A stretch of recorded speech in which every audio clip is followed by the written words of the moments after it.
Back in the 1970s, there was a massive oil crisis, the effects of which were felt from Japan to the United States.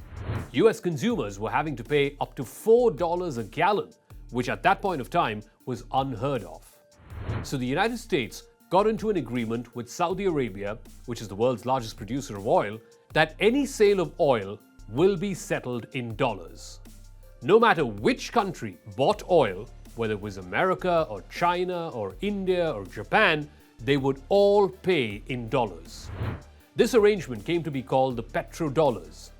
Put simply, the petrodollar system is an exchange of oil for US dollars between countries that buy oil and those who produce it.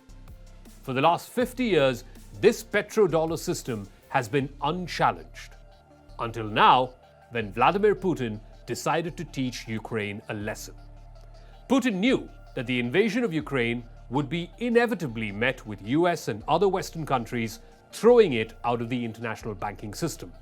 That Russia and Russian companies will not be able to use the SWIFT mode of banking transactions. So most Russian companies and the Russian economy as a consequence suffer because of it. But how does Russia respond to this? By shutting off oil and gas to Europe, and remember Europe needs 40% of its oil and gas from Russia, Russia also asks for transactions to be settled either in ruble or gold or any non-dollar asset. Now this, as expected, has caused massive price as well as supply disruptions to the Western markets.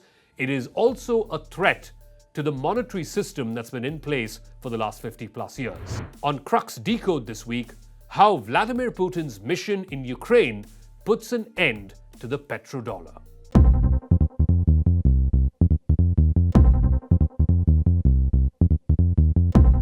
For years now, Russia and China have looked to ways to remonetize gold as well as be able to exit from SWIFT. They feel this just simply enables the dollar and in turn America, which is the producer of the dollar, to get more and more stronger. But here's the challenge for Russia. How do you exit from the system of petrodollars without the West calling it an act of war? Now this invasion in Ukraine has just accomplished that, and the West gave it to Putin on a platter. Now that Russia is mostly out of the SWIFT system, it is free to trade its oil with whoever is the highest bidder, and that too in a currency of its choosing. Russia can now say, well, we're going to turn our oil pipelines back on, but not for dollars, instead for rubles. Russia then declares that Europe or anybody who wants Russian oil, and remember, Russia is the third largest producer of oil and gas in the world, they must pay in ruble or any ruble-backed payment system. Similarly, it allows Russia to have ruble and yuan or ruble and rupee agreements without having to convert to dollars. Now, this leverage as the third biggest oil producer has caused immediate price shocks to the Western world. At the beginning of this year, oil was trading at just $75 a barrel. Today, it's gone up to $140 a barrel, doubling within just 3 months. But it's not just Russia or China. Today, even Saudi Arabia and the UAE are openly talking about selling their oil and settling in local currencies. Both Russia and Iran, for example, are offering countries like India and China oil at hugely discounted prices. And guess what? These countries are lapping it up. As the second and third biggest consumers of oil, China and India are licking their fingers at the prospect of buying oil at 25 to 30% discounts. And geopolitics is also keeping pace. This past week, Syrian President Bashar al-Assad visited the UAE and met with Crown Prince Mohammed bin Zayed. This was the first visit by Assad to an Arab country since the civil war in his country began more than 10 years ago. One of Assad's biggest backers has been Vladimir Putin. Russia has been helping Assad's regime with airstrikes, which are critical in fighting the rebels in Syria. And now, Bashar al-Assad is returning the favor by pleading on Putin's behalf to fellow Arab countries like UAE and Saudi Arabia.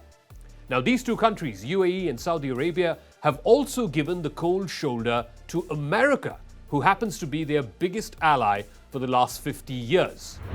Both UAE and Saudi Arabia have refused to raise oil output, and it was not lost on Washington that both the leaders of Saudi Arabia and UAE avoided taking phone calls from US President Joe Biden. The UAE even abstained in the United Nations vote on Ukraine. Now, this threat to the petrodollar is no different from the time of Charles de Gaulle or Muammar Gaddafi or even Saddam Hussein, but on a much larger scale. America cannot hope to remove Vladimir Putin as easily as they did with these previous leaders who challenged the petrodollar system. Now, what are the consequences of the United States and the European Union kicking Russia off the SWIFT banking transaction system? Will it hurt the Russian economy? Well, certainly in the immediate term it will. But removing Russia from SWIFT could be exactly what Russia and China desire. And here's why. The SPFS, or the System for Transfer of Financial Messages, is a Russian equivalent of SWIFT. It was been developed by the Central Bank of Russia. The system has been in development since 2014 after the US government threatened to disconnect Russia from SWIFT. There are now plans to integrate the SPFS network with the China-based CIPS network, which is the cross-border interbank payment system. Now, can you imagine the effect of that? If Russia is removed from SWIFT, the blow to the US economy, and more so to the economy of Europe, would be enormous. The vast majority of SWIFT transactions are settled in US dollars, and that simply helps solidify the dollar as the global reserve currency. This gives the United States tremendous influence over the world economy, and therein lies the real power. If Russia and China come up with an alternative system to compete with SWIFT, that will be a competing currency system, and it will further weaken the US dollar. Not to mention, Russia is the second largest exporter of energy, and China is the largest manufactured goods exporter. They could also easily co-opt existing partners like the African countries and countries in Latin America, putting Europe and the United States on the back foot. Oil is the most traded commodity in the world, and it is settled in US dollars. For the last 50 years, this petrodollar system has seen the rise of powerful Middle Eastern countries like Saudi Arabia, UAE, and Qatar. But now, if the world's largest exporter of oil, Russia, and the world's largest importer, China, come together, they don't need to settle in dollars, and this may just be the end of these multi-billion-dollar petro-funded fiefdoms.